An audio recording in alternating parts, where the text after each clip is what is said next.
Ito ang 106.3 Dance Radio. Dance Radio. Prepare yourself. Ang silid-aralan sa radyo, hatid namin ay makabagong paraan ng pagtuturo at kalaman. Mapaumaga, tanghali o hapon man yan, ang istasyong magbibigay impormasyon kahit saan man. Alright, here we go. 106.3 Dance Radio.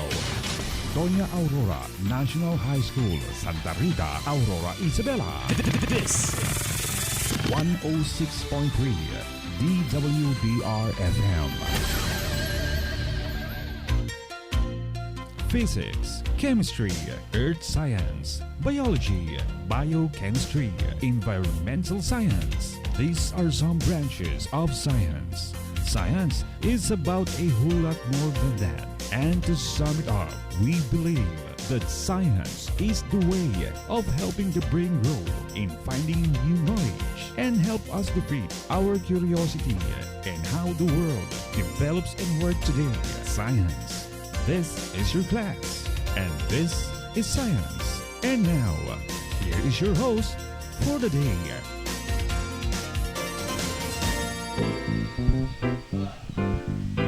Good afternoon to all our listeners and viewers, most especially to our grade 10 learners.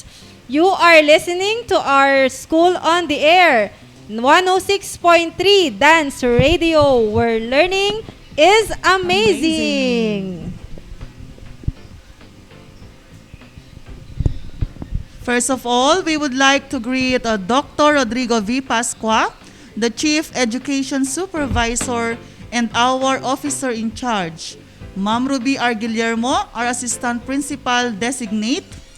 Of course, to all the head teachers, especially the head teacher of Science Learning Area, Ma'am Annabel A. Rodriguez. To all our teachers, parents, and learners of dance community. Welcome to another episode of Scientific Time. Yes, and with us this afternoon are our grade 10 science teachers. Ayan, so kasama ko ngayon, Ma'am Mirna, Ma'am Dina, Sir Ronnie, and Sir Prince. Mga ma'am, sir, shout out muna tayo sa ating mga estudyante. Okay, sige, ako na mauna, Ma'am Jen, no? Okay, so shout out po sa mga anak ko from 10 Sinagtala, 10 Obra, and 10 SPJ. I hope mga anak, naka-attend na po tayo. And please, okay, please, attend na po. And I hope na tayo ay matututo ngayong hapon na ito. Thank you. Yes, Ma'am Dina. Okay, good afternoon po sa ating lahat.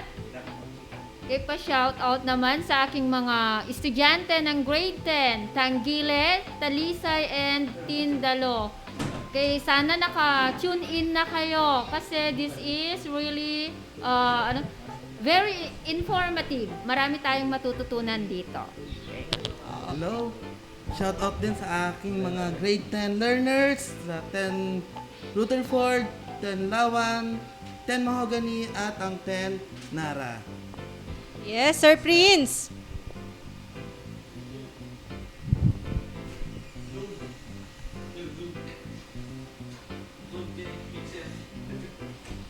Sir Prince, pa-shoutout naman dyan ng mga grade 10 mo. Yes, Ma'am Jennifer, good afternoon to my students from 10 Einstein. At syempre, binabati ko rin ang advisor nila, si Ma'am Benjelo Paraiso na nakikinig ngayon. At siya nga pala, malapit na pala yung kasal si Ma'am Benjelo. So, congratulations in advance, Ma'am Benj. And also to our students from 10 Mendeleev and their advisor, Ma'am Flory Macabuntok. Kahit AP yan na nanonood din yan sa ating segment na Scientific Time. Good afternoon po sa inyo.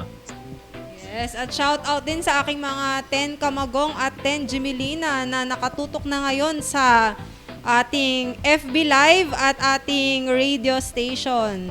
Okay, stay tuned mga anak. And of course, Ma'am Jen, sa lahat po ng grade 10 learners na kahit hindi namin nabanggit, okay, welcome po sa ating Scientific Time. Okay, so this afternoon, marami tayong matututunan. Actually, this is the continuation of the lesson na binigay namin last week.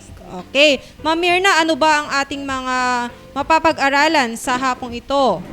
Okay, so at the end of our discussion today, the learners will be able to cite examples of practical applications of the different regions of electromagnetic waves, such as the use of radio waves in telecommunication. And also, they will be able to explain the effects of electromagnetic radiation on living things and the environment. Ayan. So, mapapag-aralan natin mga applications, ano? So, mga anak, it's a very interesting topic. So, make sure you are seated comfortably while listening to our broadcast. Pagkatapos ng ating broadcast, we'll have the live discussion. Okay? Are you ready? Ready na ba kayo? Ayan. So, we will be back after this RBI lesson. Okay, see you mamaya.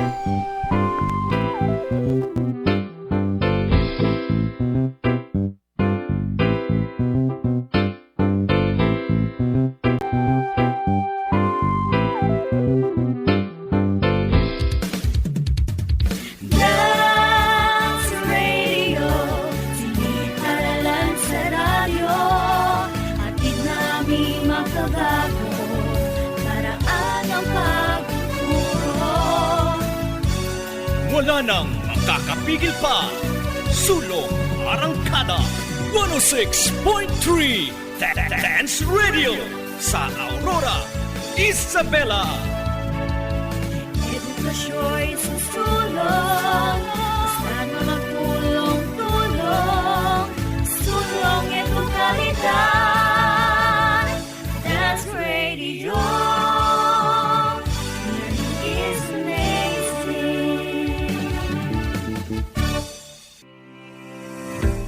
Physics, chemistry, earth science, biology, biochemistry, environmental science. These are some branches of science. Science is about a whole lot more than that. And to sum it up, we believe that science is a way of helping the brain grow in finding new knowledge and help us defeat our curiosity of how the world develops and works today. Science. This is your class, and this is science.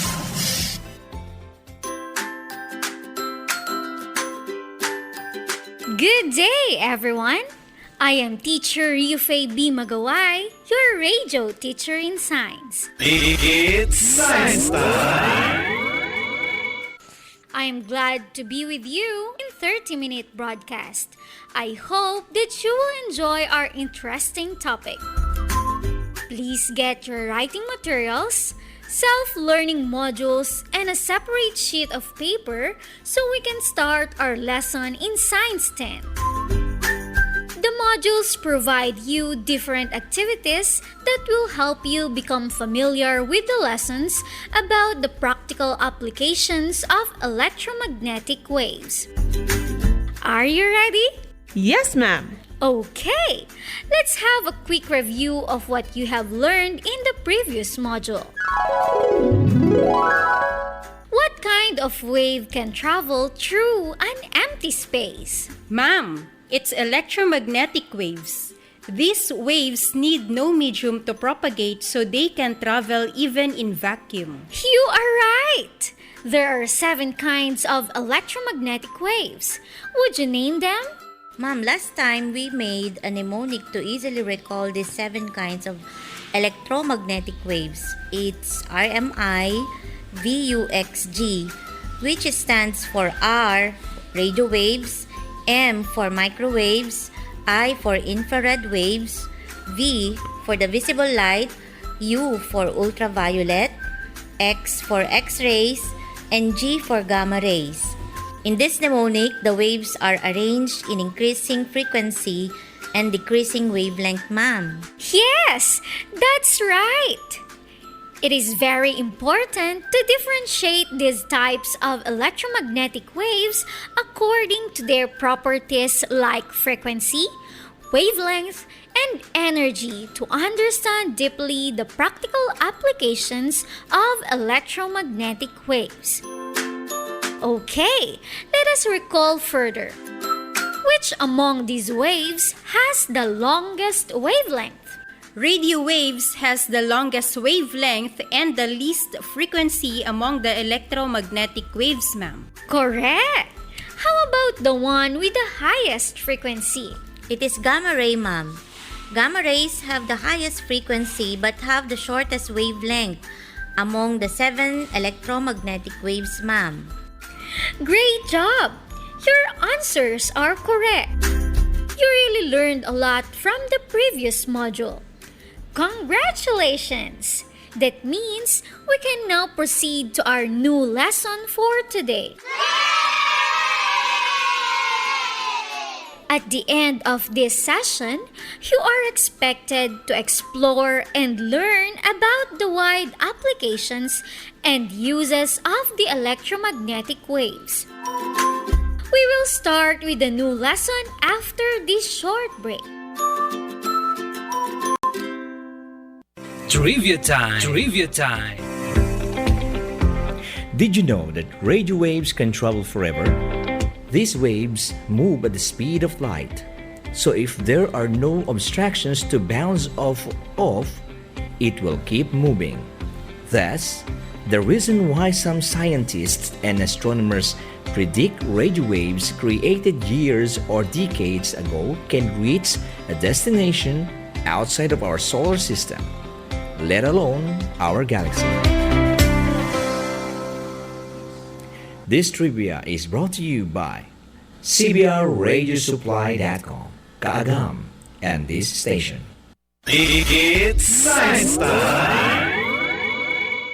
You're listening to Teacher Rio. I am back! Have you tried to tune in your AM or FM radio set? Yes, ma'am. How does it reach you? Radio stations, be it AM or FM, use the airways which is measured by wavelength, ma'am.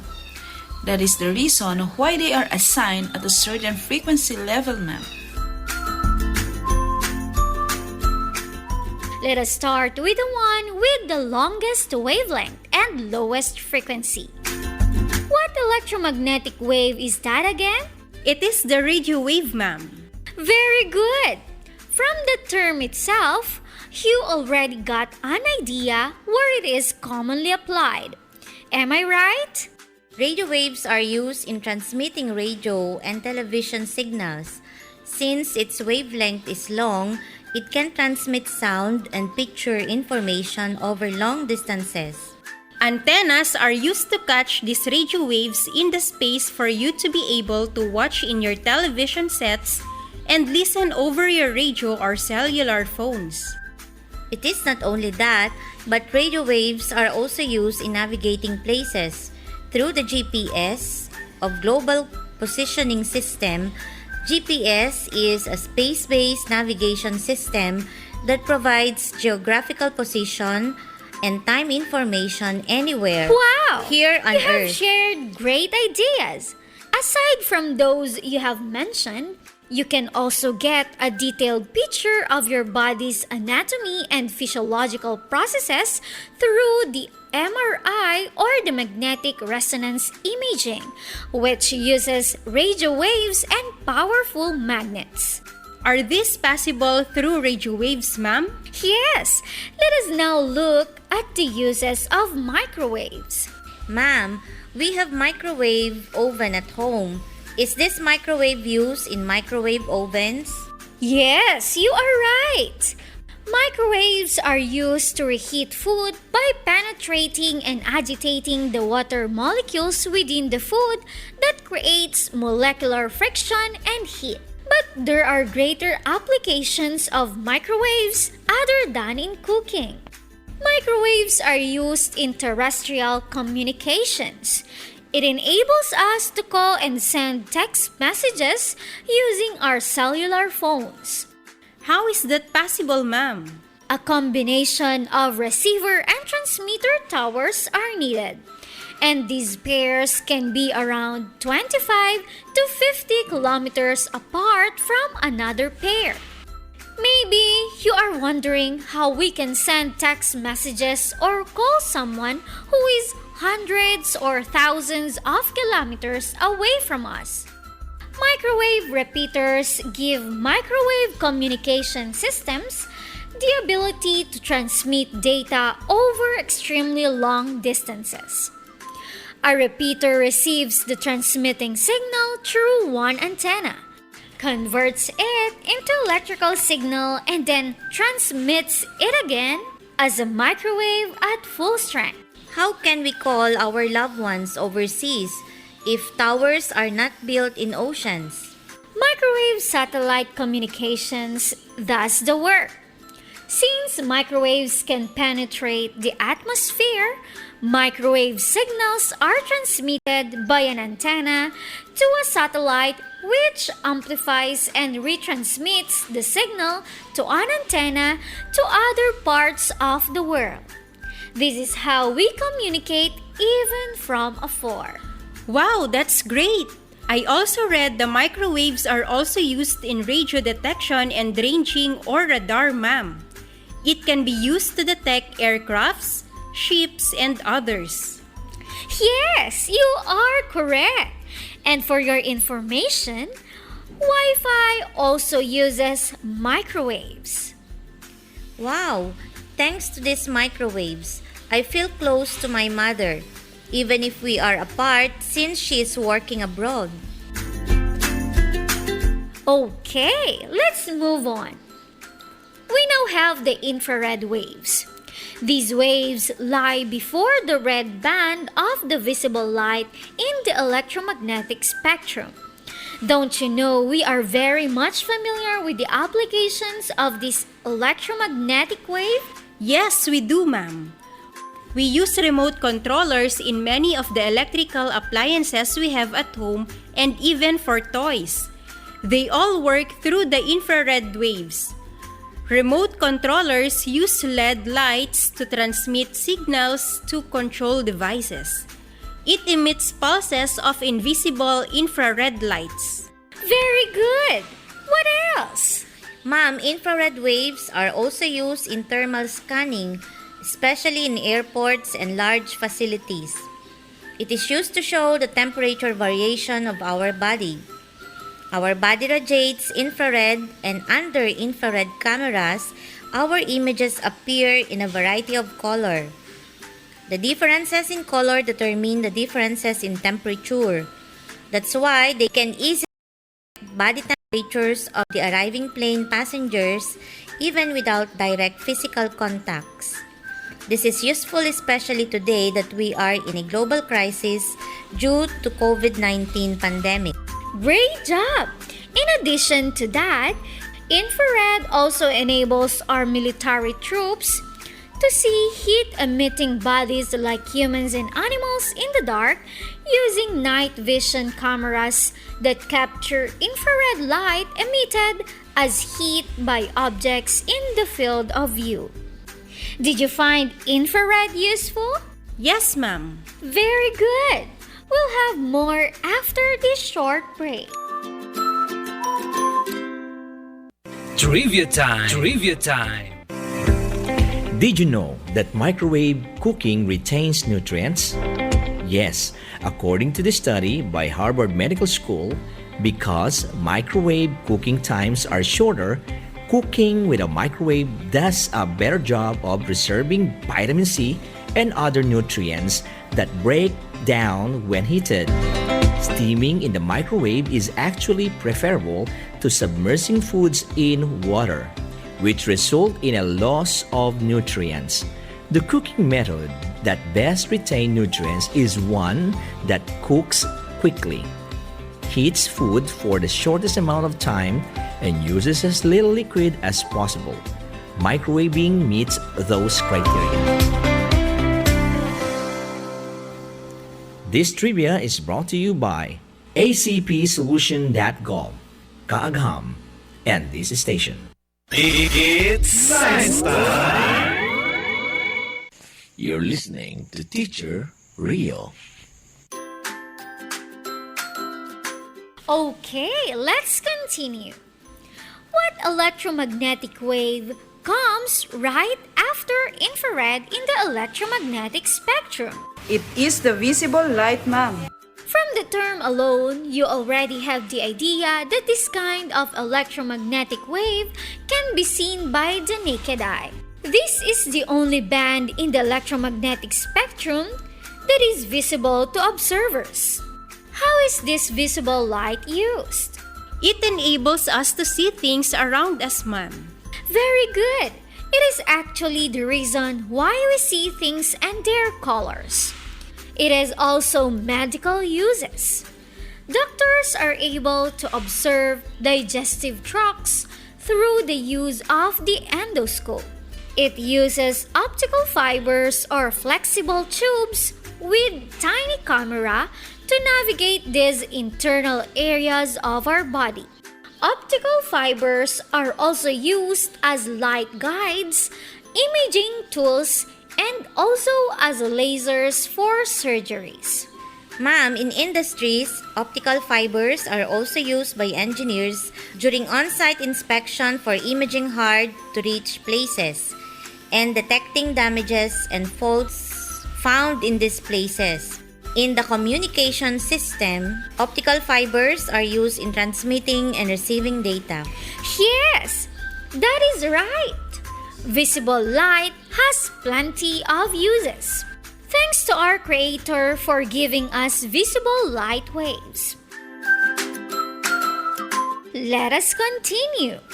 Let's have the electromagnetic wave that lies beside the violet color of the visible light, the ultraviolet rays. Are you familiar with the term ultraviolet radiation or ultraviolet light?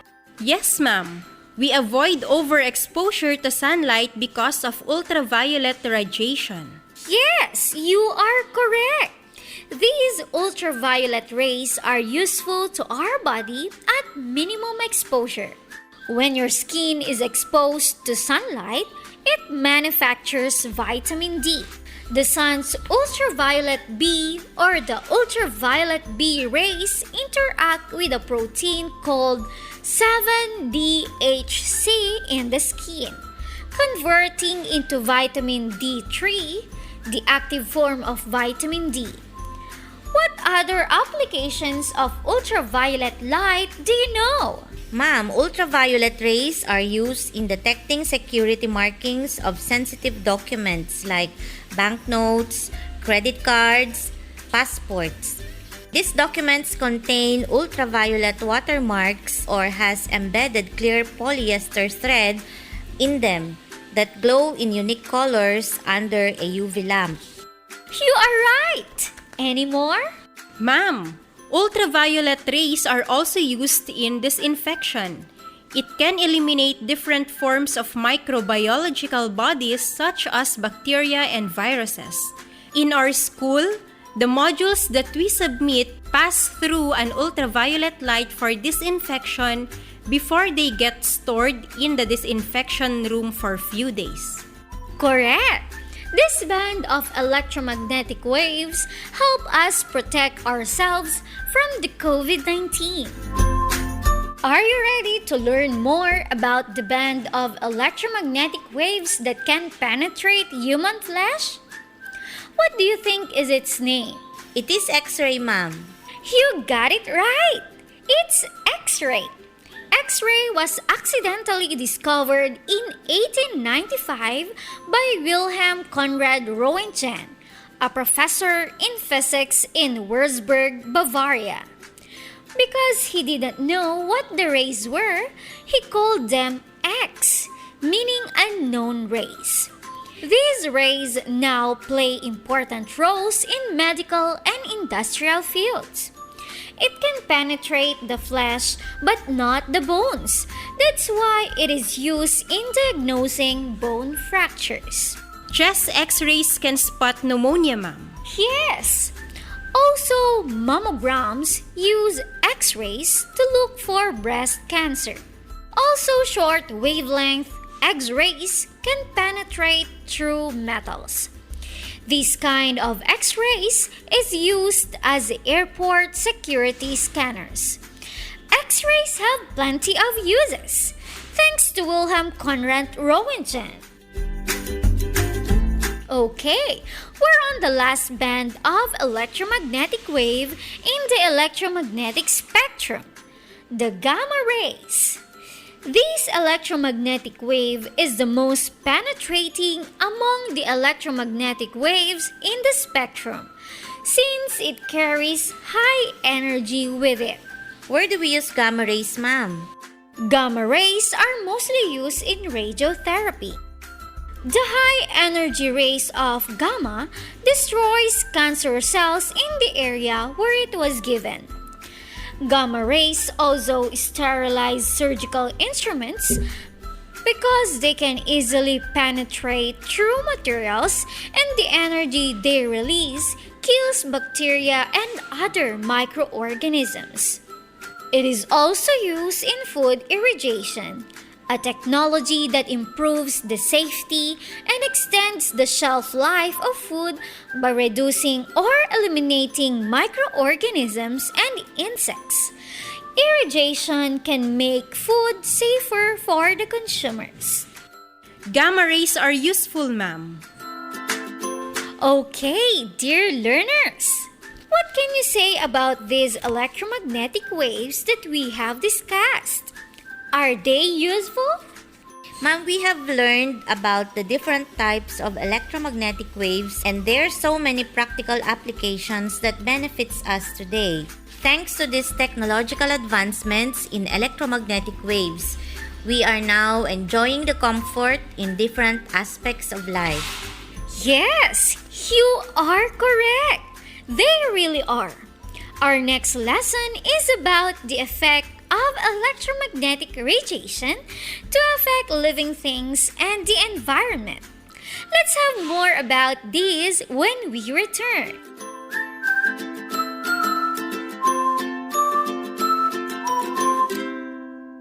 Trivia time! Trivia time! Is visible light dangerous? Visible light is typically pretty harmless. However, some light can be so intense that it can damage the receptor cells in your eye, causing temporary or permanent blindness. High-powered laser can also be damaging and will cause burns. This trivia is brought to you by sites.google.com, Kagam, and this station. It's Science Time! You're listening to Teacher Rio.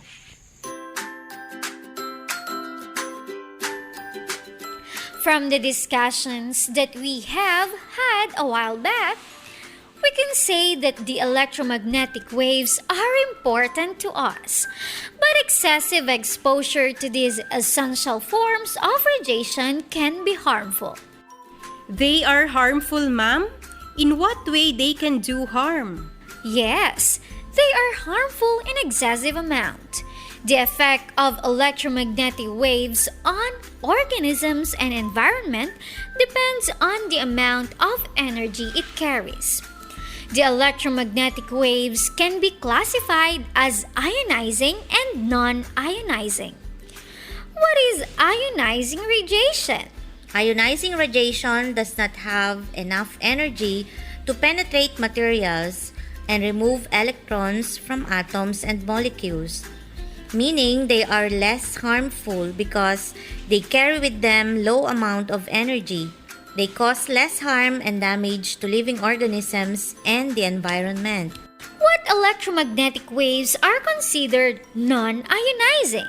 Are they the ones with long wavelengths and low frequency, or the ones with short wavelengths and high frequency? Ma'am, is it the electromagnetic wave that carries less energy? The waves with long wavelengths and low frequencies? Very good! You are correct. Non-ionizing radiation are the electromagnetic waves with long wavelengths and low frequency. These electromagnetic waves have low penetrating capacity due to the low energy they carry. Radio wave, microwave, infrared, visible light, and ultraviolet are non-ionizing radiation. We are all exposed to low levels of non-ionizing radiation every day. When exposure is intense and direct, it may result to damage in tissues due to heat. How about the electromagnetic waves considered as ionizing radiations? These are the waves with high energy, waves with high frequency, and short wavelength, ma'am, like X-rays and gamma rays. Very good! X-rays and gamma rays are considered ionizing radiation because they are high-energy electromagnetic waves. Our main exposure to ionizing radiation comes from man-made sources through the use of diagnostic medical exams. Excessive exposure to these radiations can alter molecules within the cells and may cause eventual harm such as skin or tissue damage. When handled improperly, radioactive pollution may occur, where the air, soil, and water will be contaminated. This pollution may eventually make its way up to the food chain where all forms of life may be affected. Therefore, exposure to this kind of radiation must be minimized and regulated. Are you ready for our enhancement activity? Yes, ma'am. This activity will give you hands-on experience on some of the common electromagnetic waves discussed a while back. Let us perform Activity 1, titled Behind the White Light, on page 9 of your module. What are the materials needed? Ma'am, the materials are water, flashlight or sunlight, shallow pan, small mirror, and a piece of paper or white surface. Correct! Let's now have the procedures, dear learners. Kindly read procedure number 1 and 2. Procedure number 1. Fill the shallow pan with water of about half full. And number 2, put the mirror into the water inside the pan at an angle, ma'am. Yes! How about procedure number 3 and 4? Number 3. Position the pan so that sunlight or flashlight shines directly where the mirror is underwater. You may have to shift the mirror to find the right angle. 4. Hold the white paper above the mirror. It could be easier to see if the room is dark. Okay, and number 5? And procedure number 5, adjust the angle of the mirror until you see a rainbow. Then observe. Are you able to follow the procedures? Yes, ma'am. Great! What material serves as the prism that separates white light into its component colors? Ma'am, the water serves as the prism. As the light passes through the water, it separates into different colors. Yes, that's right. Could you enumerate the color spectrum you observed from top to bottom? Ma'am, I see red, orange, yellow, green, blue, indigo, and violet. Which one among those colors is bent the most? Red is bent the most, ma'am. How about the color that is least bent? It's the violet, ma'am. Very good, my dear learners. You are learning well in our lesson on electromagnetic waves. We are done with the lesson. Could you compose a sentence or two to summarize our lesson? What have you learned, dear learners? Ma'am, we learned about the uses and practical applications of electromagnetic waves like thermal imaging through infrared scanners, remote control to transmit signals, to control devices, and night vision goggles. Very good! What else? Ma'am, we learned about the effects of electromagnetic radiation on living things and the environment. It is useful in small amounts, but excessive exposure may cause harm such as skin or tissue damage, cancer, and death. You are right!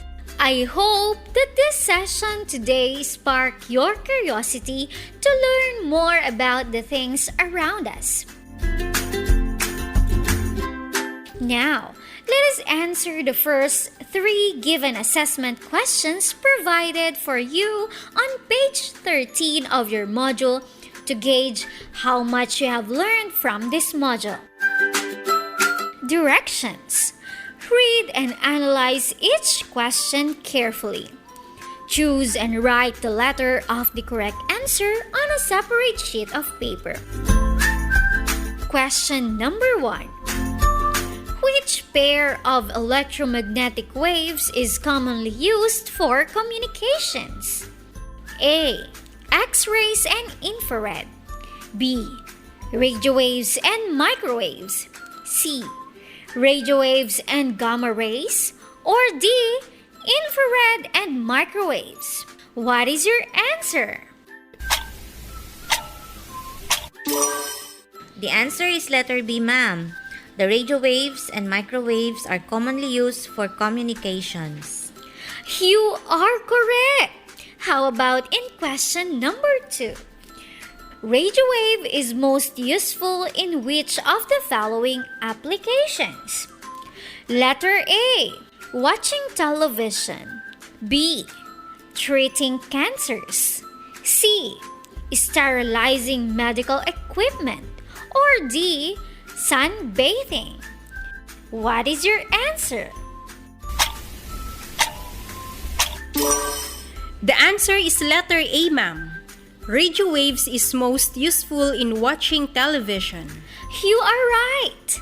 How about in question number 3? Which of the given choices does not use gamma rays? A. Treating tumors. B. Treating cancer through the process called radiotherapy. C. Sterilization of water in drinking fountains. Or D. Sterilization of medical equipment. Your answer, please? The answer is letter C, ma'am. Gamma rays is not used in sterilizing water in drinking fountains. Very good, dear learners. You answered the 3 questions correctly. I am sure you can easily identify the correct answers for the remaining questions of the assessment. What important insights have you learned today? Ma'am, we are enlightened on the importance of electromagnetic waves in the field of communications, medicine, education, and on other fields. You are right! Do you think we could live in a world without electromagnetic waves? Definitely no, ma'am. The presence of light alone is very important to us to see the beautiful creatures created by God. Without it, we should be living in total darkness. And thanks to these electromagnetic waves, education can still continue remotely, even without face-to-face classes, ma'am. Very good, my dear learners! We're done with the lesson. I hope you have learned a lot from our discussions.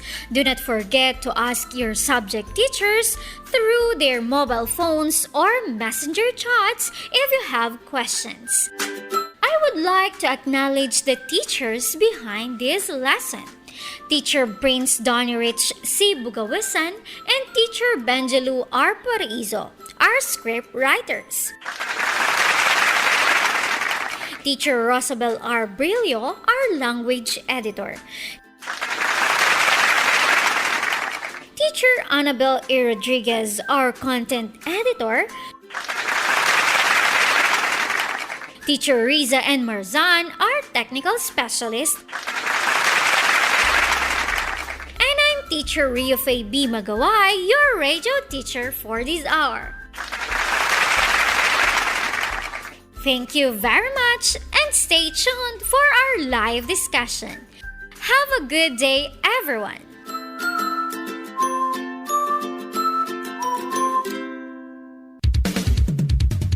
Dance Radio, siniparalan sa radyo, atid namin makabago, paraan ang pagtuturo.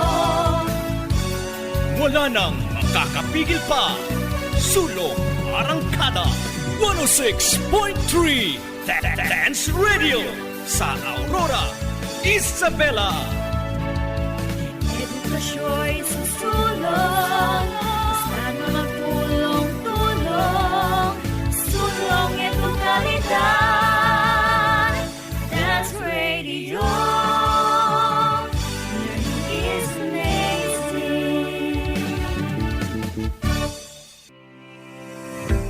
Physics, chemistry, earth science, biology, biochemistry, environmental science. These are some branches of science. Science is about a whole lot more than that. And to sum it up, we believe that science is a way of helping the brain grow in finding new knowledge and help us defeat our curiosity of how the world develops and works today. Science, science, science. This is your class, and this is science. And we're back! Ayan! So, that's it, our RBI lesson for this week. Doon pa lang, mga anak, marami na kayong mapupulot na information. Ayan. And for today, lalo pa nating i-explain yan deeper kasama ng ating mga science teacher. So, to start, let's have Sir Prince Bugawisan. Sir Prince.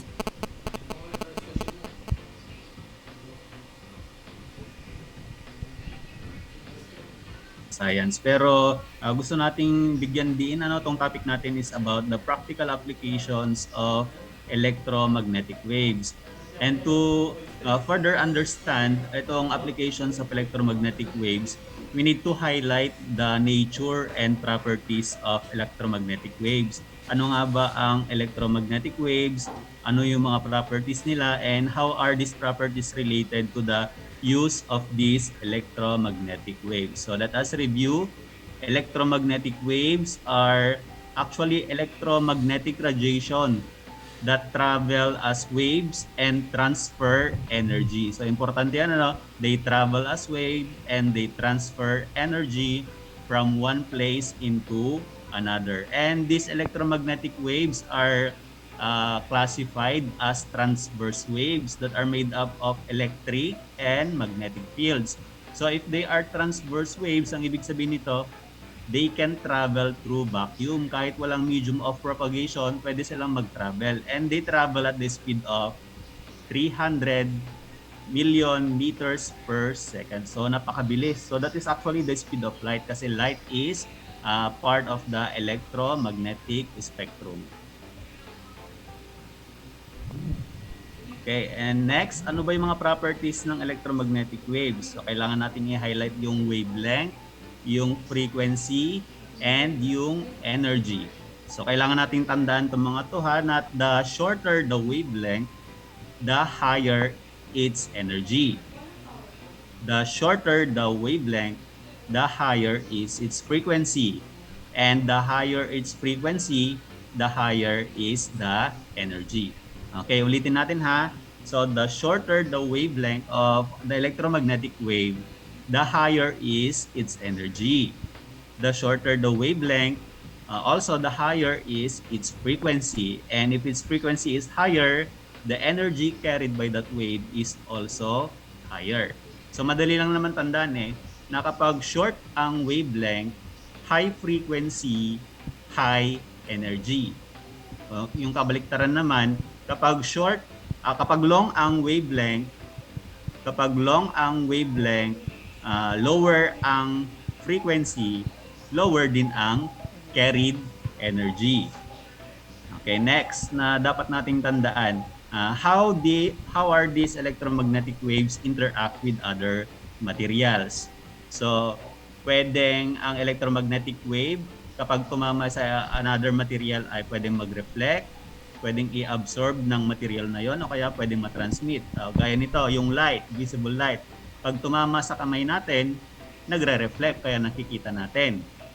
Pero yung X-ray, pag tumama sa kamay natin, kapag dumaan sa flesh, tumatagos lang siya.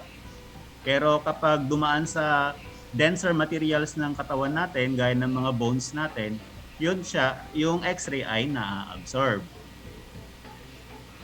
Okay, another example kung saan ang electromagnetic wave ay nagre-reflect naman. Ito, side mirror. Kapag tumama yung visible light sa side mirror, sa mirror or any mirror, nagre-reflect yon. Ganun din kapag yung radio wave or yung microwave na ginagamit sa ating internet or wireless communication. Pag tumama doon sa dish na nagre-receive ng signal, nagre-reflect papunta doon sa receiver.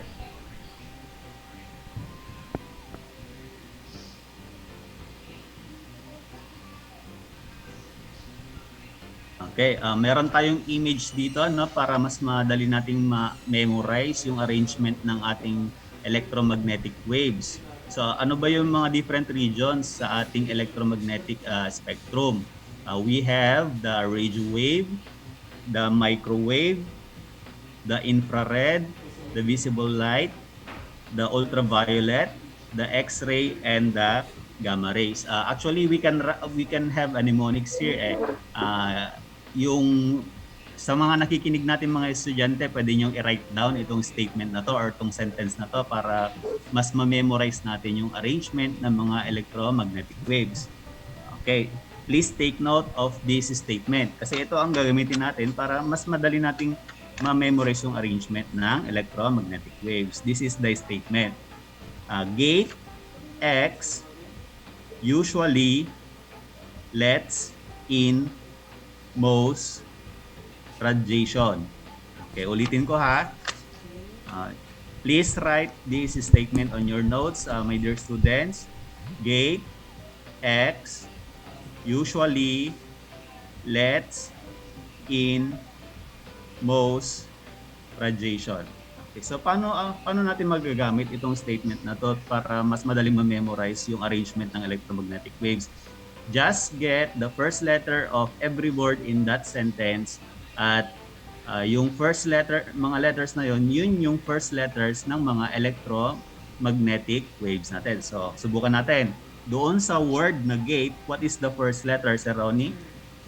The letter G. Okay, letter G. So, ano sa mga electromagnetic waves natin na nagsisimula sa letter G? Gamma rays. Okay, that's the gamma ray. The next word is X. So, isang letter lang naman yon. And X stands for X-ray. The next word is usually, and the first word is U, which stands for the ultraviolet rays. The next word is lets, which starts with letter L, which stands for light or the visible light.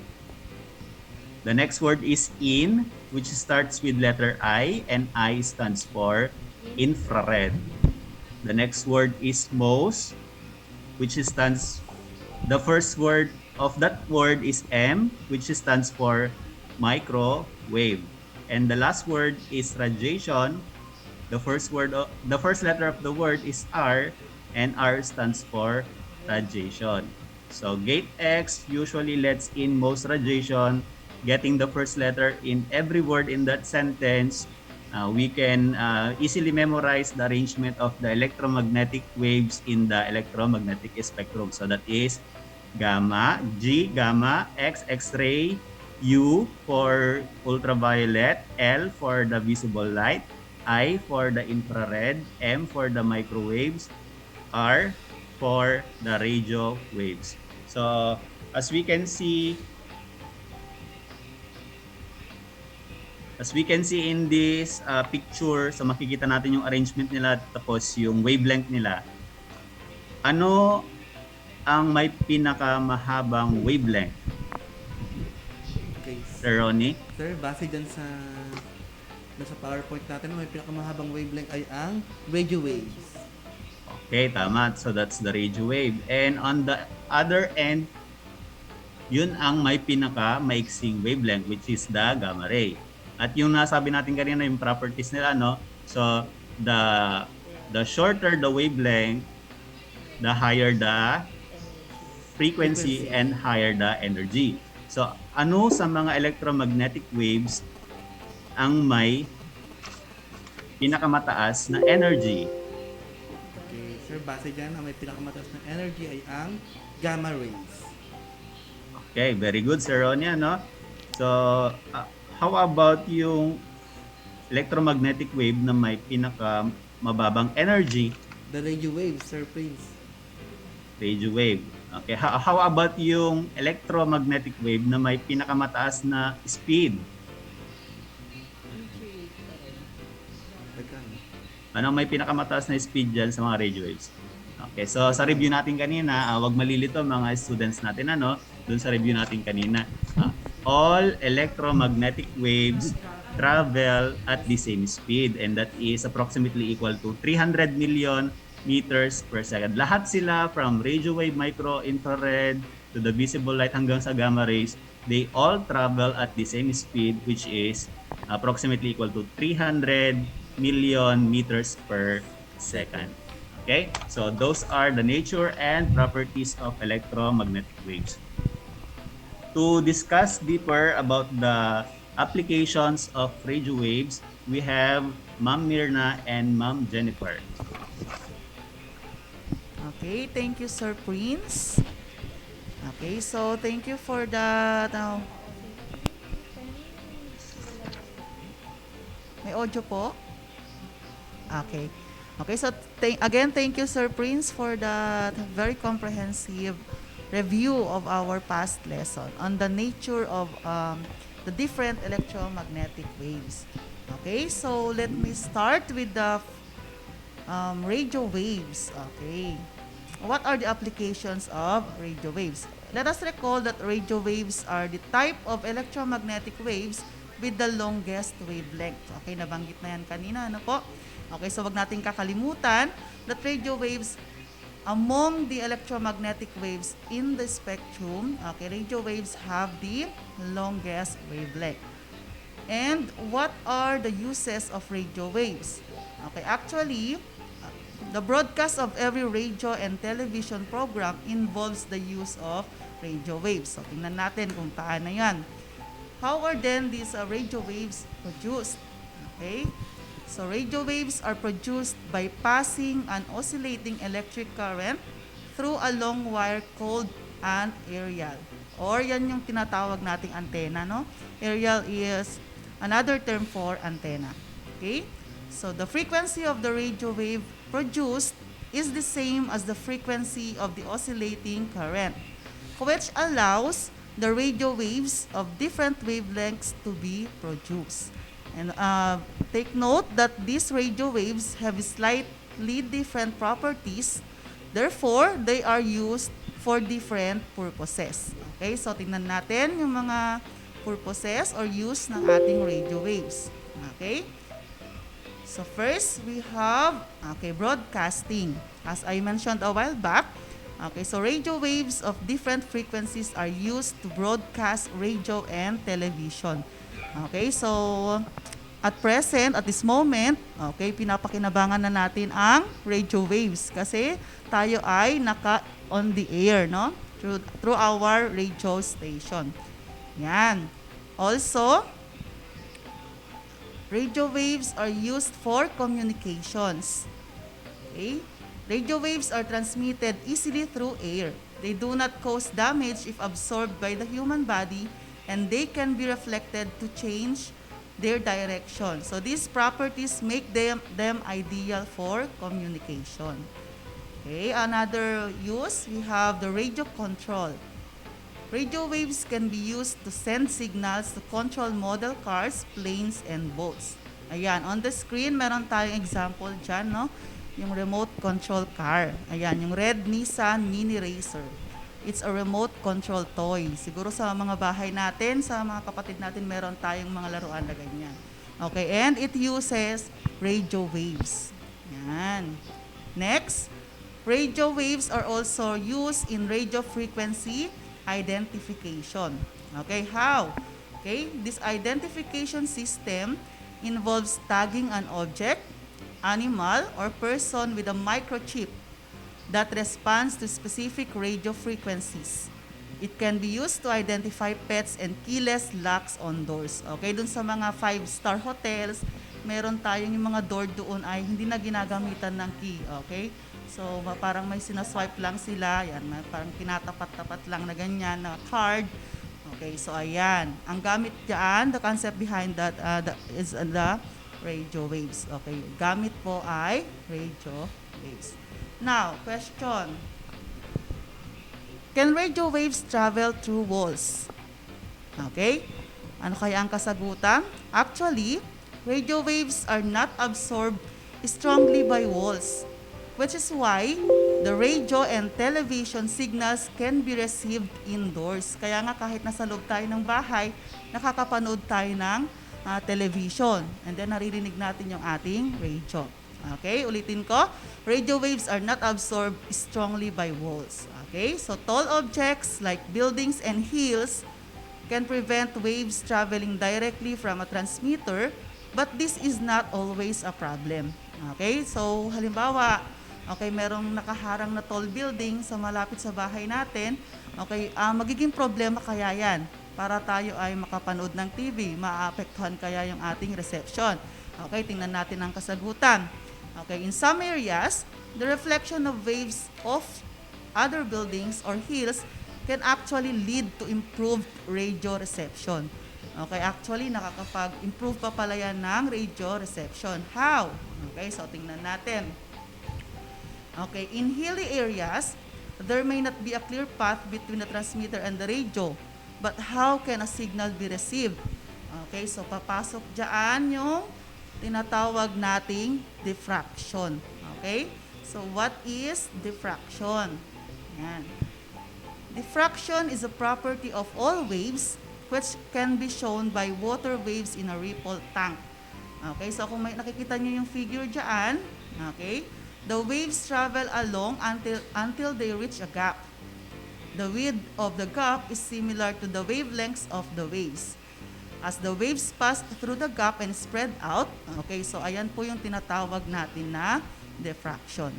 So when radio waves travel past an obstacle or through a narrow gap, they bend or spread out due to diffraction. Okay, so the amount of diffraction depends on how the wavelength compares with the size of the gap. Okay, always remember that the amount of diffraction depends on the wavelength.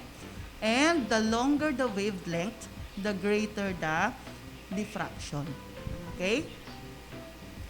Ayan, so meron tayong illustration dito. Okay, so kung nakikita natin dyan, meron tayong isang teacher dyan. Okay, sir, next slide po. Ayan. Okay, so meron tayong scenario dyan para mas ma-visualize natin yung diffraction na po. Okay, so as you can see, ayan, meron tayong teacher doon sa corridor na nakatakip sa tenga, no? Ayan. And meron din tayo ditong band. Nagre-rehearse sa school ito eh. Now, the question is, ayan. How can the teacher hear the band but not see them? Okay, naririnig na niya kasi nagtatakip na siya ng tenga, but hindi niya pa nakikita yung band. Okay?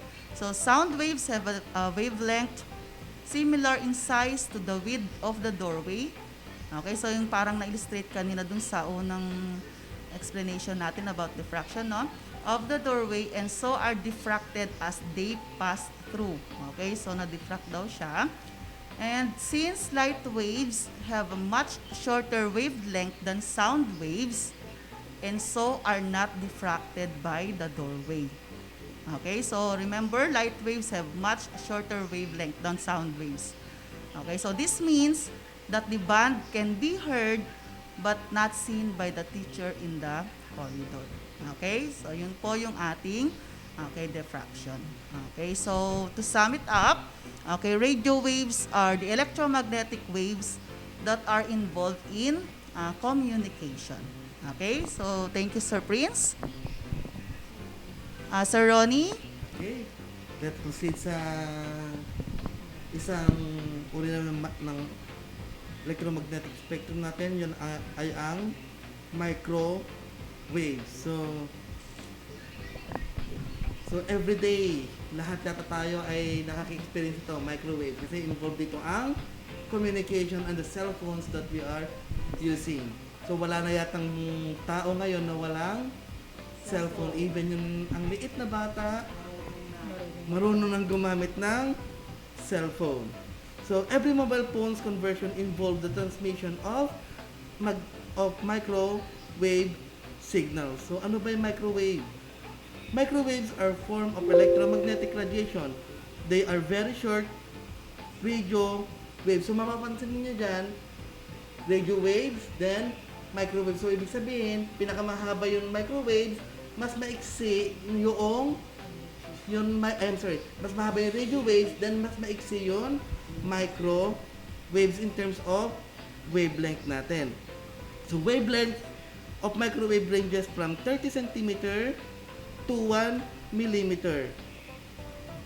So, ganyan yung wavelength ng microwaves natin. So, how are microwaves produced? So, paano ba napoproduce itong tatawating microwaves?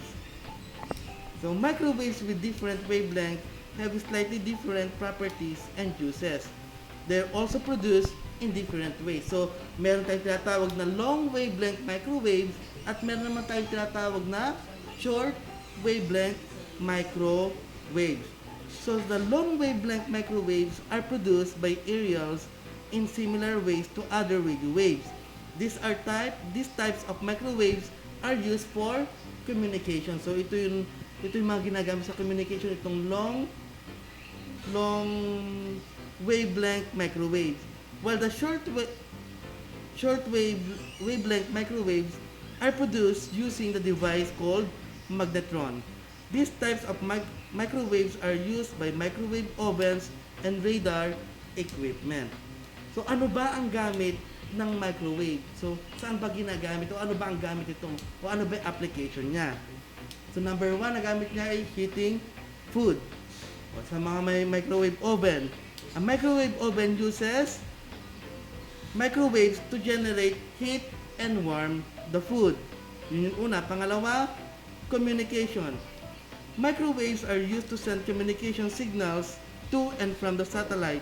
They carry signals for mobile phones, wireless computer, network, personal digital assistant. So, malaki ang tulong nitong microwaves, lalo pat ngayon panahon ng pandemic, para matuloy-tuloy yung pag-aaral ng mga bata. Isipin natin kung wala tong microwaves na to, para tayo mag-communicate sa mga learners natin, lalo pat marami nagsasend, tumatawag ng estudyante sa mga teachers. Next, the radar, the radio detection and ranging. Radar equipment bounces microwaves off moving objects to detect them. Kung matatandaan po ninyo yung module 1, sinabi ko ito nung nakaraan, yung module 1, ginamit itong radar para lang ma-determine yung feature dun sa ilalim ng dagat. Kundi naman, itong radar ginagamit din ng mga military para ma-detect nila kung meron ng lumulusob sa kanila o mga missiles na tumatama sa kanila. Next, astronomy. Large microwaves receives called radio telescope study microwaves emitted from the space. So yun yung mga ginagamit o gamit ng microwaves. Pero ang tanong, paano ginagamit itong microwaves to monitor the rainfall? Kasi mababalita na lalo pat ngayon, palaging umuulan, makikitan po natin palagi nyo makikita na merong red, yellow, and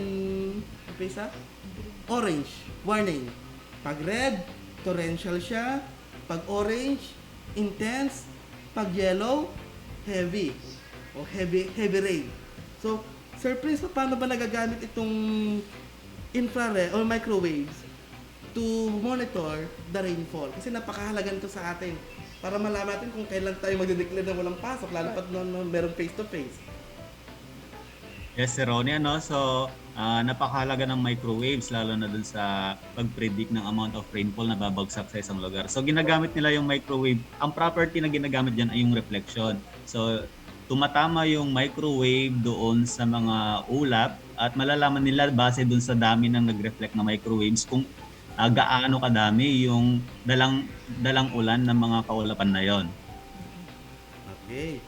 So, kaya nila nakikita kung talagang magre-red, orange, yellow na. Kapag red na talaga, torrential na yon. Kumbaga, magdamagan na, ulan na yun, nagiging sanhi na ng baha. Kundi naman kung magiging intense or heavy. Next. So, yun doon nila mamamonitor. Next, ang isang application pa ng microwave ay ang communication or paggamit ng mobile phone. How does mobile phone work? Mobile phone network divide areas into smaller areas called cell. There is a base station at the center of each cell. Your mobile phone is a two-way radio that uses microwaves to communicate with the nearest base station. Ito yung mga, kumbaga, cell site na tinitignan na natin, datawag. Different frequencies are used for the incoming and outgoing signals. This allows you to listen and talk at the same time. When you move from one cell to another, your network detects a weakening signal and hands over to another base station which is detecting the stronger signal from your phone. So, ganyan po gumagana yung mobile phone natin. Pero Sir Prince, ano ba ang nakaka-apekto doon sa reception ng ating mobile phone? So, bakit kaya merong pangit ng signal? Minsan, nagiging choppy na yung signal natin. So, ano nakaka-apekto doon sa mobile phone natin? Sa yung reception niya? Isa dyan siguro si Ronnie, kasi ako taga Bac-Norwest ako at alam naman natin ang Bac-Norwest malayo yun sa sentro. At ang mga cell sites, yung mga cell sites ng mga cellphone ay kadalasan nasa sentro kasi yun eh. Kaya siguro mahina ang signal sa amin si Ronnie, kasi malayo kami doon sa cell site. Okay, tama yung surface, hindi malayo sa cell site. Kahit gustong-gusto mo ng ganitong SIM at wala mong cell site na ganon, doon sa malapit sa inyo talagang malabo ang reception. Isa pa, yung mga tall buildings, matataas na building. Nakakabago rin yan, nakaka-apekto rin yan sa reception ng signal natin. Kung minsan, yung iba, lumalabas na ng bahay, kundi naman, umaakyat na sa puno para lang makasagap ng signal. Kasi minsan naharangan na ng matataas na building. So, why limit the use of mobile phone? Ito mahalaga. Bakit kailangan natin i-limit yung paggamit ng mobile phone? Some people are concerned about the mobile phones used because of the handsets emits microwave close to the body. The government recommends the users to take the reasonable steps to limit their exposure to the microwaves by following the ALARA principle. So, ano yung ALARA principle? As low as reasonably achievable. So, this involves the following precautions: using a hand-free kit or shield, using a phone which emits less radiation, not taking on a mobile phone for a long time. Hindi yun, nagcha-charge pa lang yung cellphone, ginagamit na naman. Kumbaga, talagang wala nang tigil yung cellphone. Kung lobat naman, habang siya nagcha-charge, gagamit siya pa extension wire para lang magamit ulit. So, then under 16 seconds only using mobile phones when essential. So, minsan mahirap na gawin yan kasi karamihan sa atin, exposed talaga tayo sa radiation sa cellphone. Pero as much as possible, we need to limit the use of mobile phones. Kaya nga kung minsan, iniiwasan nating matulog na katabi ang cellphones. Pero karamihan din sa atin ngayon, katabi nila ang cellphones pag natutulog. So, yan lang. So, let's proceed to the next type of the infrared waves. Okay, sir. Thank you, Sir Ronnie. So what are infrared waves? So we actually experience infrared waves every day in the form of heat. Okay? So infrared radiation is a form of EM radiation that lies between microwave and the visible light. Gaya ng sinabi natin last week, infrared lies below the frequency of the visible light, just below the red light. So, kaya siya tinawag na infrared kasi below red. Okay? For your visualization, infrared waves have wavelengths between 1 millimeter or it's just about the size of a pinhead. Yung pin, yung pinaka-tip niya, yung head niya, yun yung ganun kahaba lang yung wavelength niya. And about the size of a cell. Okay. Infrared radiation is emitted by all objects but is not visible to humans.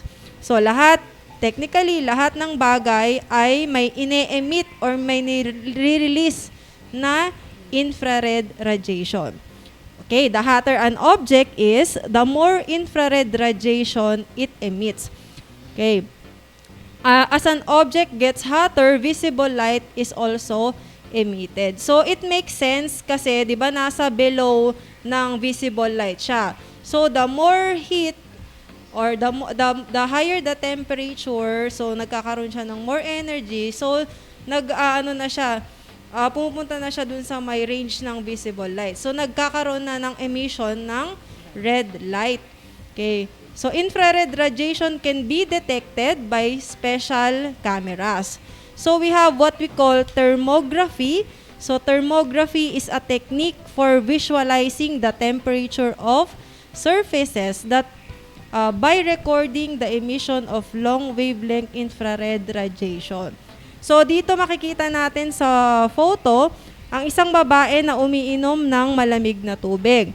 Okay, so yung sabi dyan, here the white areas are warmest and the blue areas are coldest. So if you can see yung water inside the glass is blue. So malamig na tubig iniinom niya. And then on the facial area, it's red kasi mas hotter na doon. And yung sa may mata niya, it's white. So doon yung warmest.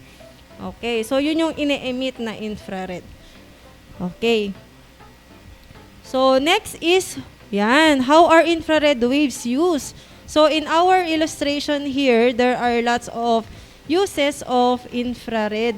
Okay, various uses. So how many can you spot? Okay, unahin natin yung heating. We have the radiator on the left-hand side wall. So ito ay nasa malamig na lugar siguro ito, no? Meron silang heater sa bahay, ayun nasa baba ng wall sa gilid. Then cooking, ayun sa labas may ate na nagba-barbecue. Okay, so yung pagba-barbecue, isa yung use of infrared radiation. Then we have the TV remote control. Ayan, infrared radiation din ginagamit dyan. Then we have, nakahiga dyan ay isang pasyente. So kinukuhanan siya ng temperature, gumagamit yung kanyang kuya ng digital thermometer.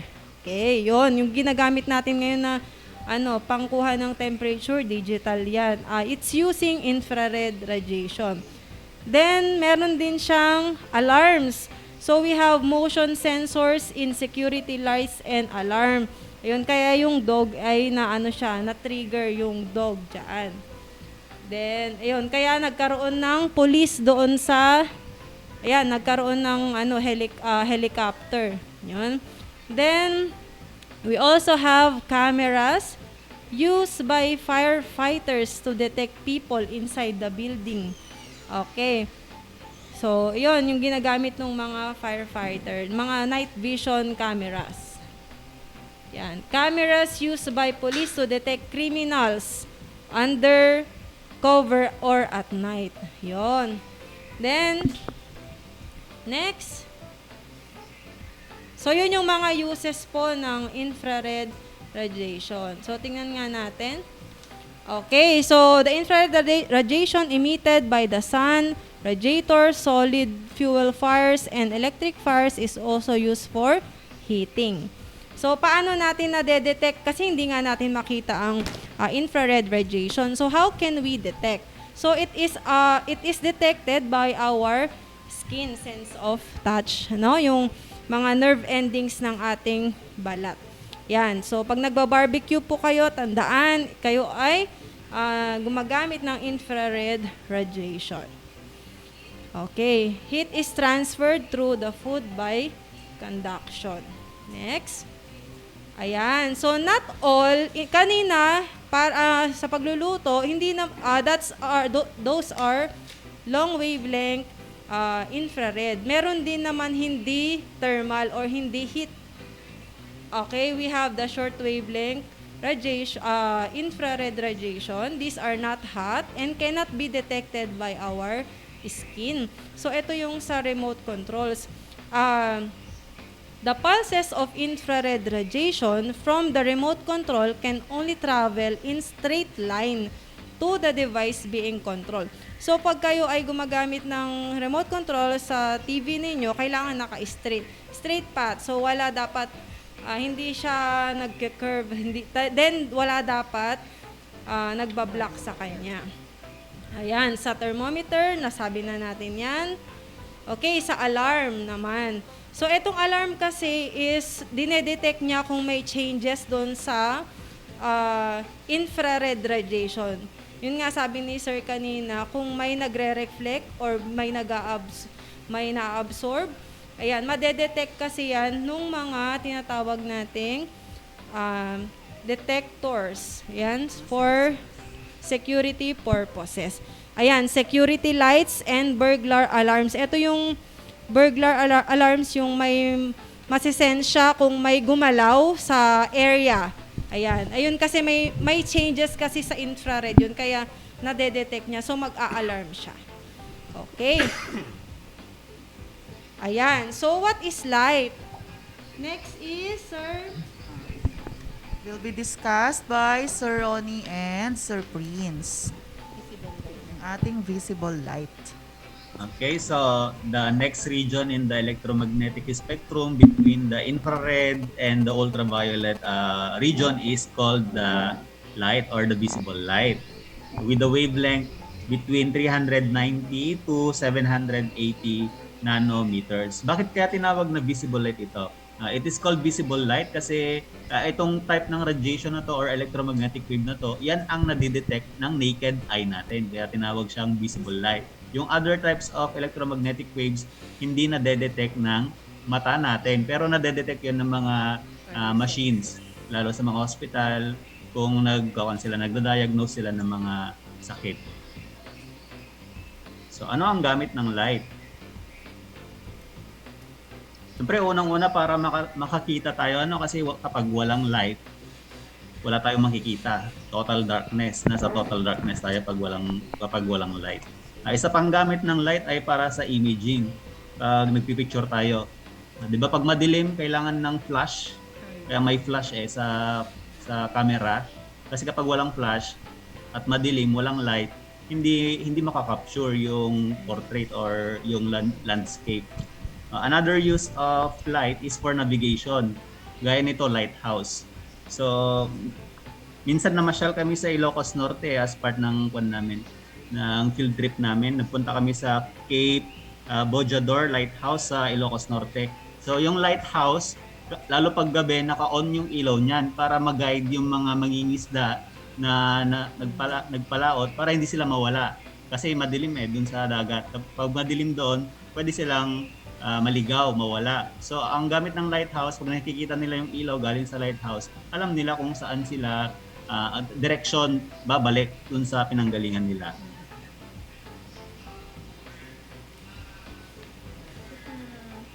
Okay, so, paano ba na-produce ang light? Basically, ang light ay nanggagaling sa hot objects.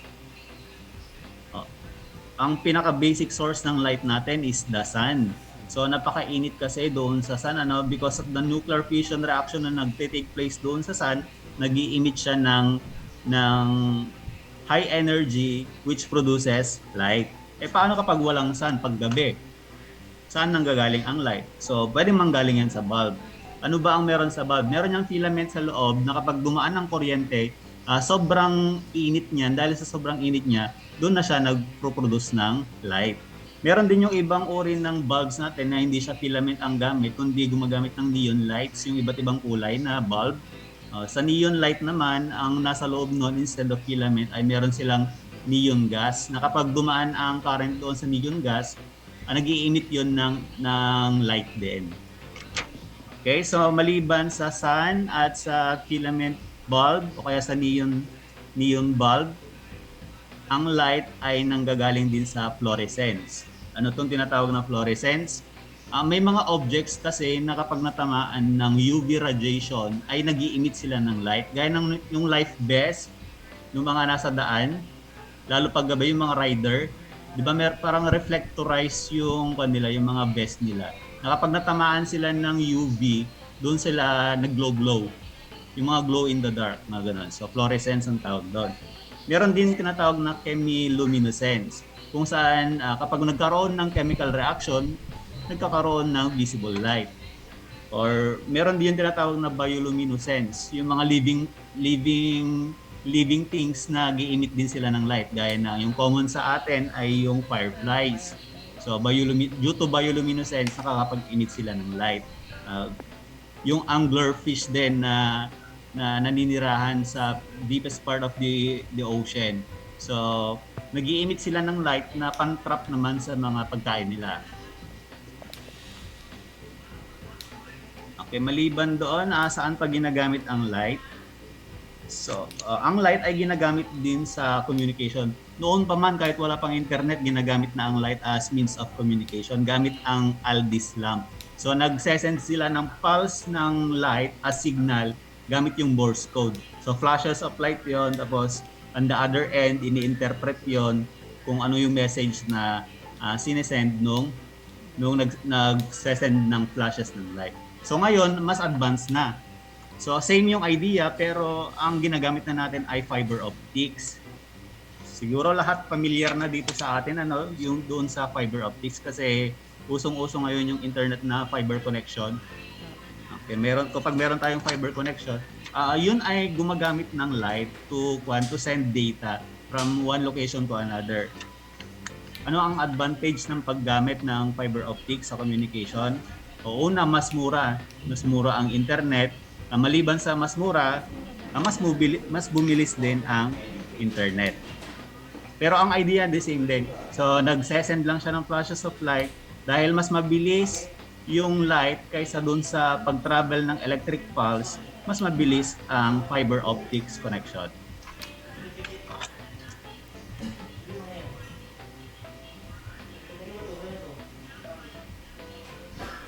Yung principle na ginagamit dun sa fiber optics ay yung tinatawag natin na total internal reflection. Maliban sa communication or sa internet, ginagamit din ang light dun sa pag-diagnose ng mga sakit. Noon, para ma-diagnose yung sakit, lalo na kapag internal organs, talagang kinakat open nila yung katawan ng tao para ma-diagnose kung anong sakit ng mga internal organs nila. Pero ngayon, meron na tayong tinatawag na non-invasive diagnosis ng mga sakit natin sa mga internal organs. Ang ginagawa lang nila, binubutasan lang konti, tapos nag-insert na sila ng endoscope doon. So, parang may camera yon na maliit, makikita na doon kung saan banda may problema, mapipinpoint na nila kung ano ang aayusin nila doon sa internal organ ng pasyente. Okay, so those are the practical applications of light. We now have the next region in the electromagnetic spectrum, the ultraviolet, to be explained by Ma'am Mirna and Ma'am Jennifer. Yes, Sir Prince. So we for ultraviolet radiation, we are always exposed or every day exposed to this due to the radiation emitted by the sun. Okay. So humans cannot see UV radiation, but research has shown that bees, birds, butterflies, and other insects can. O, yan, nakikita nila yan. Next. Ayan. So, what are the uses of UV radiation? So, we have tanning beds and the black light seen in nightclubs use ultraviolet rays that have been produced in this way. So, yan yung ano kasi, yung sa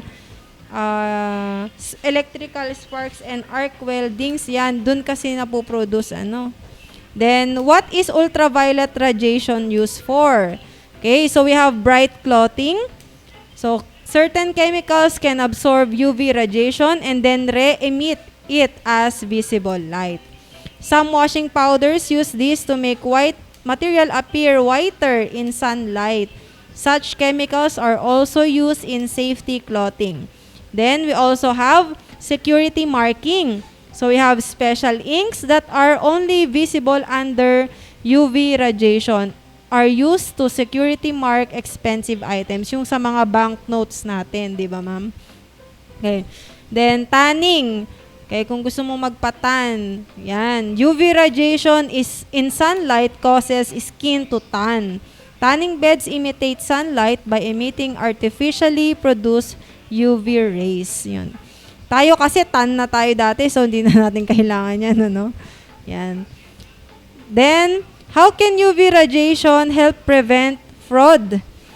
Ito, chemicals that absorb energetic UV radiation and re-emit it as less energetic visible light are said to be fluorescent. Kaya kung namimili kayo tapos ang pera nyo ay 1,500, meron silang padadaanan muna na na yung ganyan, tawag doon. Tapos papailawan nila doon. Yon, kikita nila yung special ink na naka-embed doon, no?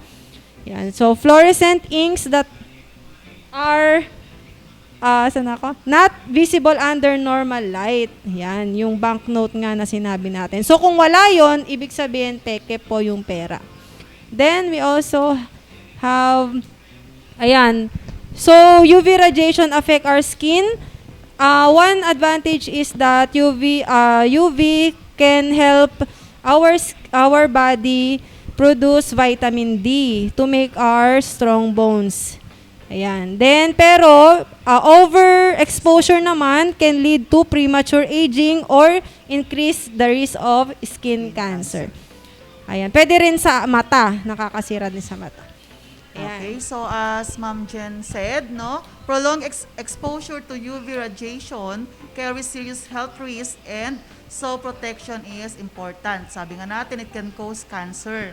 Okay, so how can we protect ourselves? Okay, we have to cover up, stay in the shade, wear a well-brimmed hat and sunglasses kapag tayo ay lumalabas. Kasi mahirap po ang ma-expose sa ultraviolet radiation.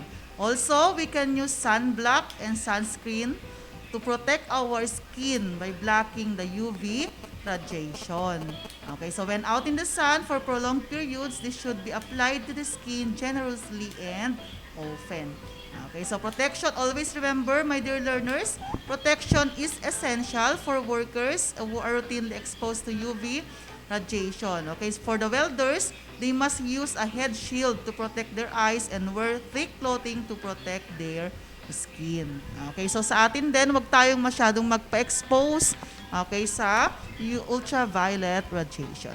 Okay, so may we proceed now to the next region in the electromagnetic spectrum, the X-rays and the gamma rays. Okay, so we will proceed to the last region, last two regions, the X-rays and the gamma rays. So, kapag meron tayong gusto makita sa katawan natin na fracture yung bones natin o yung slats natin, we use nagpapa-X-ray tayo. So, X-rays are a form of electromagnetic radiation that are very penetrating. So, between the ultraviolet rays and the gamma rays ay nandun ang X-ray. So, saan ba ginagamit ang X-ray? Number one, sa imaging. So, para makita natin yung image, hindi sa babanda yung nabali, kundi sa lungs naman, lalo pat ngayon panahon ng COVID, tinitingnan nila doon sa X-ray kung anong nangyayari doon sa lungs niya. Next, treating cancer. paggamot din sa cancer. Then crystallography. X-rays used to work out for the arrangement of atoms in various substances including crystals. Samantalang ang gamma rays naman, gamma rays have a wavelength between 0.01 to 0.1 nanometer. So, napaka-iksi nito yung wavelength niya. So, ibig sabihin, mataas ang energy, mataas ang frequency ng gamma rays. So, saan ginagamit ang gamma rays? Sa medical, sterilizing, and industrial imaging. Sa radiotherapy, ginagamit ang gamma rays. Okay, so those are application of the different electromagnetic waves. This time naman, may we ask Ma'am Dina Fernandina Benito to discuss to us the effects of these electromagnetic waves. Okay, so eto naman yung mga how does it affects humans, yung different types of waves. We have the radio waves, microwaves. Actually, radio waves, kumbaga, wala siyang masyadong gaanong malakas na impact or hindi siya yung gaanong sa mga natin sa katawan natin. Baga maano lang yung kanyang impact. So sa radio waves, 'di ba ang radio waves kasi they have the longest wavelength. Electromagnetic waves and mostly pass through the body. They are not strongly absorbed and are thought to have no effect in the health of the living tissue. Pero 'di ba nasasanay kasi tayo na minsan, wag ka masyado diyan kasi ganito. Pero yun pala, hindi siya gaano nagpe-penetrate sa natin, sa skin natin, yung sa mga radio waves. Okay, yung sa microwaves also, gaya ng sabi ni Sir Ronnie kanina, 'di ba microwaves, these are radio waves with short wavelengths and they are, kumbaga, ang dito is yung mga cellphones natin. Di ba yung sinasabi nila na huwag masyado sa cellphone, sige ka, mabibingi ka dyan. Mga sinasabi ng mga matatanda, di ba? Pero hindi pala ganun lakas din yung impact ng microwaves sa mga cellphones natin. The microwaves produced by mobile phones have not yet been proved to cause health problems. Pero still, kailangan pa rin nating mag-ingat. Di ba yung sinasabi nila, siyempre, tayo parang overexposed na tayo. Overexposed na tayo sa mga gadget cellphones. Kumbaga, yan na kasi yung pinakamabilis na anong tawag nito, na means of communication sa parang kagaya namin. 'Di ba, na mga teachers, kumbaga halos maghapon, 8 hours, sumasobra pa. Cellphones ang gamit namin. 24 hours daw. Pero yun nga, wala pa rin namang medical na may malaking impact sa health natin ang cellphones. But still, yung sabi ko nga, kailangan pa rin nating mag-ingat. Okay, how about infrareds? Ano naman yung mga infrared waves? What are how does it affect humans? Okay, infrared waves are absorbed by the skin to a limited depth. Hindi siya gaano. They transfer their energy to the skin tissue, warming it up. This heating effect is detected by temperature-sensitive nerve endings in the skin.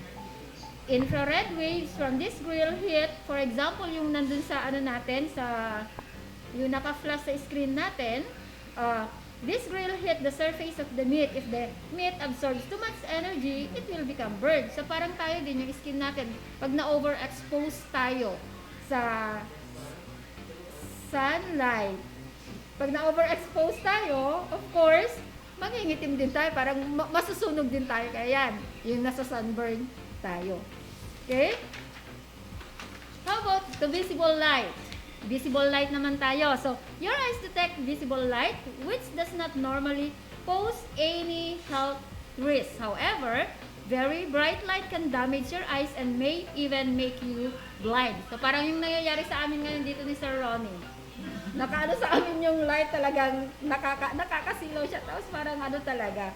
Okay, so dapat hindi talaga tayo hindi tayo titingin directly, parang ganon. Halimbawa, sa sun, di ba yung sinasabi nila sa sun? Nakipagtitigan daw sa sun. So, hindi dapat yon. You should not look at the sun through a telescope or binoculars. Okay, lasers are very intense sources of visible light. The lasers used in light shows are not powerful enough to cause harm but must be used safely. Yung ginagamit natin na mga pointing device, yung laser, di ba may mga nabibili dyan sa palengke na di ba minsan sinasabi natin, oy, wag mong itatama sa akin yan. Okay, though hindi siya ganoon kalaki yung impact, pero still we need to be very careful. Kasi meron din yung mga very powerful lasers na it can cut through materials such as metal. Yung alam niyo yung parang sa mga imbes na security guard yung nandun, mga lasers yung nilalagay sa mga malalaking buildings na pa yan, yung mga kagaya ng mga napapanood natin sa TV. Yun yung mga talagang very powerful lasers na pag tinamaan ka daw doon, pwede kang masunog. Parang yun sa mga karaniwang ginagamit yan sa mga pelikula ni James Bond diba? Okay. Next, we have the ionizing, or how do ionizing waves affect humans? Ano yung mga ionizing waves na ito? We have the ultraviolet rays, we have the X-rays, and we have the gamma rays. We all know that gamma rays, ito yung pinakamataas yung energy. Shorter ang kanyang wavelength, pero yung energy talagang, kumbaga, parang nasa kanya na lahat. Okay, so balikan muna natin si ultraviolet rays. So we cannot see UV light, but it can have hazardous effects on the human body. Okay, they are absorbed by the body. Skin tissues can be ionized and damaged by the shortest wavelength, ultraviolet radiation, causing skin cancer. So, pag na-overexpose din tayo sa sun, di ba, nag-i-emit siya ng ultraviolet rays, pwede rin tayo magkaroon ng, or can cause skin cancer. Okay, next, we have the X-rays. Alam natin yung X-rays, di ba? Sabi nga nila, hindi tayo pwedeng ma-X-ray ng sunod-sunod. Kailangan may gap. Dapat ang maximum na times na pwede kang magpa-X-ray is 2 beses lang sa isang taon. Kung po pwede nga, kahit wala na Diba?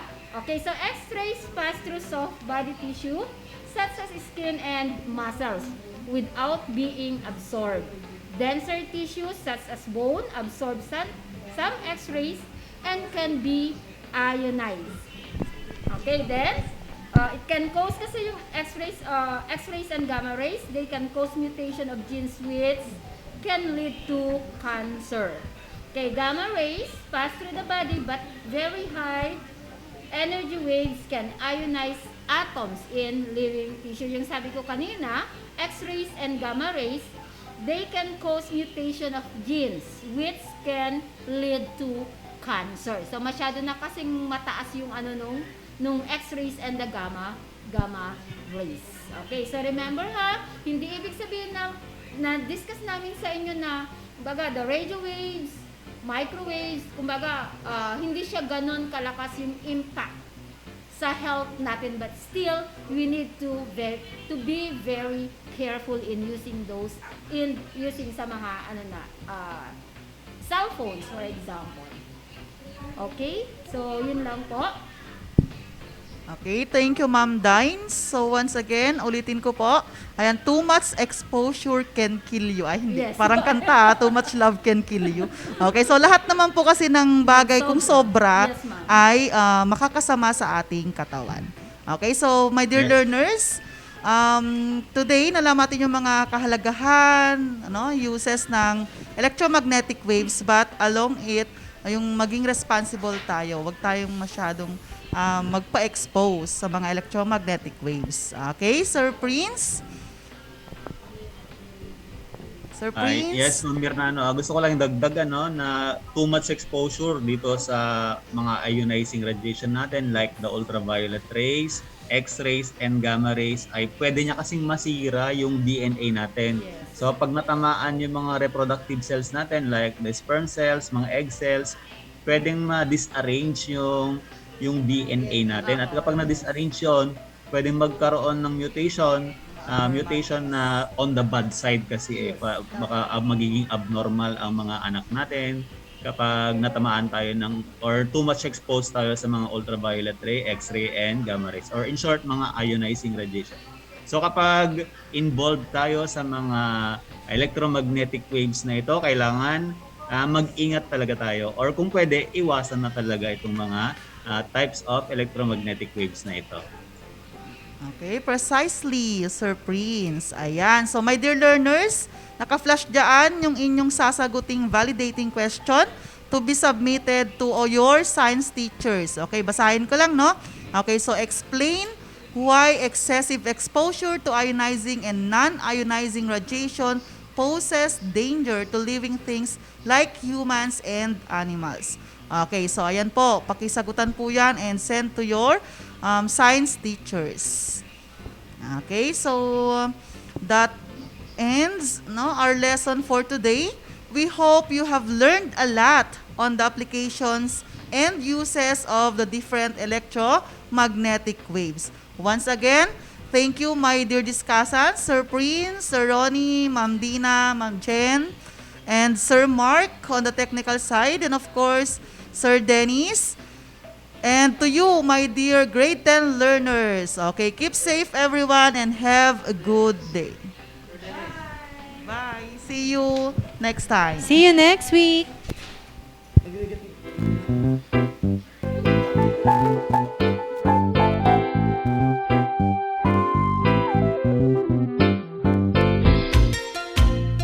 Physics, chemistry, earth science, biology, biochemistry, environmental science. These are some branches of science. Science is about a whole lot more than that. And to sum it up, we believe that science is the way of helping the brain grow in finding new knowledge and help us defeat our curiosity and how the world develops and works today. Science. This is your class, and this is science. And now, here is your host for the day. Ito ang 106.3 Dance Radio. Dance Radio. Prepare yourself. Ang silid-aralan sa radyo, hatid namin ay makabagong paraan ng pagtuturo at kalaman. Mapaumaga, tanghali o hapon man yan. Ang istasyong magbibigay impormasyon kahit saan man. For something big. Alright, here we go. 106.3 Dance Radio. Doña Aurora National High School, Santa Rita, Aurora, Isabela. This 106.3 DWDR FM.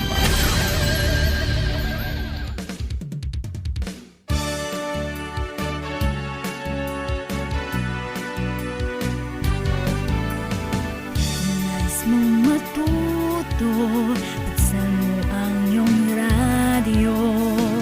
Lahat kami ay narito, tapat sa aming serbisyo. Walang problemang di malalampasan. Magliliwanag ang ating kinabukasan. Dance Radio, silid-aralan sa radyo. Hatid namin makabagong paraan ng pagtuturo. Kahit saan at kahit kailan, hindi ka iiwanan. Hatid namin bagong kaalaman. Edukasyo'y susulong, basta't magtulong-tulong. Sulong edukalidad.